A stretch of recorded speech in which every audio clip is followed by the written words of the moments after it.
Ça y est, la guerre commence directement sur Egghead avec le CP0 et Vegapunk, c'est juste excellent. Salut tout le monde, c'est Raito, on se retrouve pour la review du chapitre 1068 de One Piece, juste excellent. En tout cas bien sûr, likez la vidéo si jamais elle vous plaît et n'hésitez pas bien sûr à vous abonner également, c'est hyper important pour me soutenir. Et si vous aimez One Piece, la chaîne va forcément vous plaire, on en parle bien sûr chaque semaine. Et en plus de ça, on essaye de viser les 75 000 abonnés avant 2023, ce sera juste un super cadeau de Noël, donc merci à ceux qui s'abonneront. Et comme j'ai dit, de toute façon il y a du One Piece sur la chaîne, vous ne risquez rien à vous abonner. Pensez aussi à activer les notifications, comme ça au moins dès qu'il y a une vidéo qui sort, vous êtes au courant. Bon, en tout cas, le CP0 a ramené le Séraphin Sbire, donc le Séraphin Kuma à Egghead, et donc Vegapunk va refuser de les laisser entrer. Il va leur dire de déposer donc du coup le Séraphin et de partir, de rebrousser chemin. Alors forcément Lucci et les autres vont pas apprécier, vont trouver l'accueil un petit peu froid. Mais surtout, ils ont prévu autre chose. Ils sont là pour éliminer Vegapunk et non pas pour être là en vacances. D'ailleurs, on apprend plusieurs choses. Déjà, il y a des disparitions autour de Egghead, des vaisseaux qui disparaissent. Donc du coup, si je dis pas de bêtises, donc il y a eu le CP5, donc le CP5. Il y a également eu le CP8. Enfin, il y a plusieurs du coup groupes donc du CP, du Cyberpol qui ont disparu autour de Egghead. Et donc du coup, Vegapunk va nier toute implication dans ces enlèvements, dans ces disparitions là. Alors ce qui est assez marrant, c'est que logiquement Vegapunk aurait tout intérêt à effectivement s'être débarrassé des ennemis, donc du coup de tous les bateaux, mais d'un autre côté, au vu de la réaction donc du coup de l'un des Vegapunk, on n'a pas non plus l'impression que c'est Vegapunk qui a fait ça. Du coup c'est assez bizarre, donc est-ce qu'il a vraiment fait ça? Est-ce que c'est lui qui est à l'origine de ça? Je sais pas, c'est assez bizarre, parce que là, vraiment, je vous dis, la fille qui réagit, la Vegapunk là, elle ne réagit pas du tout comme si elle était responsable de tout ça. Enfin en tout cas, Vegapunk a dit que voilà, il avait confirmé leur départ. Bon, maintenant ça y est, c'est le plan de Lucci. Ils ne sont pas là que pour ramener le Séraphin Kuma, ils sont bien évidemment là pour éliminer Vegapunk qui s'est rapproché un petit peu trop de la vérité sur le Sakubi et d'autres choses, mais j'en parlerai juste après. Donc du coup, ils vont quitter le navire. Ils savent très bien qu'à partir du moment où ils quittent le navire, va y avoir du coup les bêtes des mers là, qui vont attaquer le vaisseau, leur bateau. Et donc du coup, voilà, ils ne pourront plus repartir de l'île comme ça, à moins d'avoir tué Vegapunk. Et donc du coup, de récupérer un autre bateau. Et donc là, c'est littéralement une déclaration de guerre. Et ça y est, c'est parti, on ne perd plus de temps, ils vont lancer l'assaut. Donc ça y est, c'est le CP0 contre Vegapunk. Sauf que ce que ne sait pas le CP0, c'est qu'il n'est pas seul Vegapunk, parce qu'il y a l'équipage d'un empereur. D'ailleurs, je me demande aussi si Zoro et les autres ont vu l'explosion, parce que oui, il y a des explosions dans le chapitre, la guerre commence, donc je me demande s'ils sont au courant, et si du coup ils vont y participer. Mais j'ai envie de le dire encore une fois, mais Luffy peut écraser à lui tout seul tout le CP0. Il a beau être... Ils ont beau être puissants, Rob Lucci, tout ça, désolé, mais là on parle de l'équipage de Luffy, d'un empereur, et je serais déçu si Luffy ne maîtrise pas facilement Rob Lucci. C'est comme dire que du coup Rob Lucci pourrait égaliser avec Kaido. Non, dans tous les cas, pour moi le CP0 n'est pas au niveau d'un empereur, en tout cas pas au niveau de l'équipage de Luffy, surtout si on rajoute ce Zoro, Sanji, tout ça. D'ailleurs, on va parler également de Kuma. Alors Kuma qui est toujours sur Quai des Traves, mais qui va utiliser son Nikyu no Mi pour se téléporter quelque part. Maintenant, est-ce qu'il s'est téléporté sur Egghead ou ailleurs? On ne sait pas, voilà. Donc on verra par la suite, mais en tout cas Kuma passe à l'action, et Dragon ne peut pas trop réagir là-dessus, donc oui, il est en mode Kuma, mais voilà, il ne sait pas du tout quel est le plan de Kuma, ni même où est-ce qu'il a l'intention d'aller. On a également le plan de Vegapunk qui est tout à son honneur, parce que son plan est parfait, enfin est parfait en tout cas, est très très noble, j'ai envie de dire, parce que son plan c'est de fournir de l'énergie gratuitement au monde entier, à tous les habitants du monde,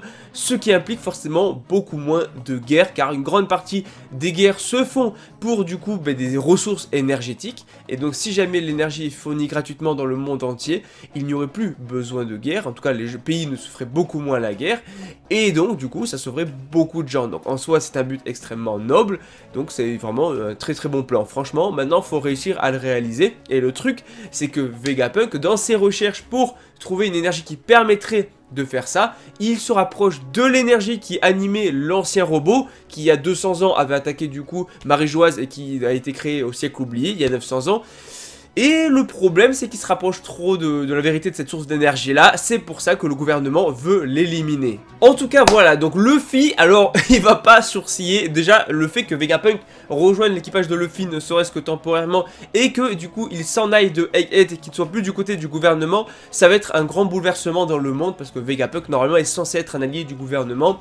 Et donc, du coup, c'est quelque chose qui fera parler de toute façon. Encore plus si des gens apprennent qu'il est dans l'équipage de Luffy. Ça peut être juste énorme. Donc franchement, en fait le monde bouge de plus en plus, c'est un truc de fou. Entre deux empereurs qui sont tombés, Kaido, Big Mom, ce qui se passe là, Barbe Noire en action et tout, vraiment le monde de One Piece est en train de bouger, est en train de se bouleverser.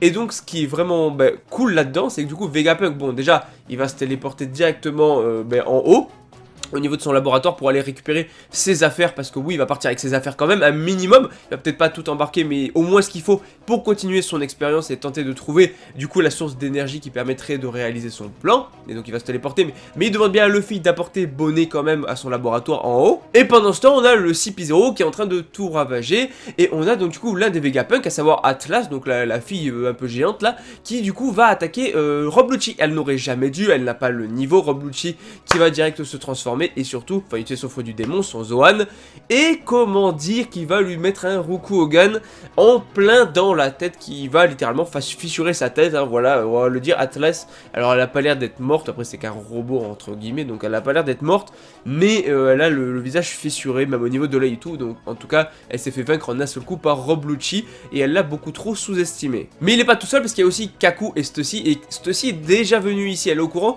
de pas mal de choses, donc ça la rend nostalgique. Donc maintenant, dans quel cadre elle est venue, je ne sais pas. Peut-être qu'à l'époque, elle est venue du coup avec le CP, enfin je sais pas dans quel CP elle était à l'époque, mais en gros CP 1, 2, 3, peu importe. En tout cas, elle est peut-être déjà venue du coup rencontrer Vegapunk sur ordre du gouvernement et donc des dragons célestes, et peut-être qu'elle l'avait déjà rencontré. C'est pour ça qu'elle est au courant en tout cas de ce qu'il y a, du fait que c'est des hologrammes, parce que Kaku va tenter d'attaquer un hologramme.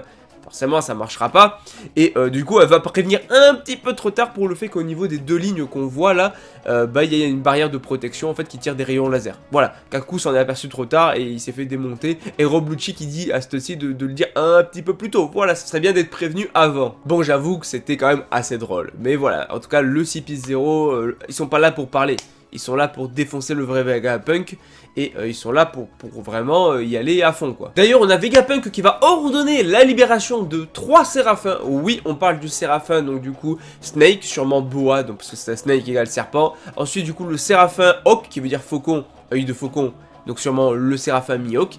Et enfin le dernier du coup c'était le séraphin Shark, donc sûrement requin, Jinbei, tu connais.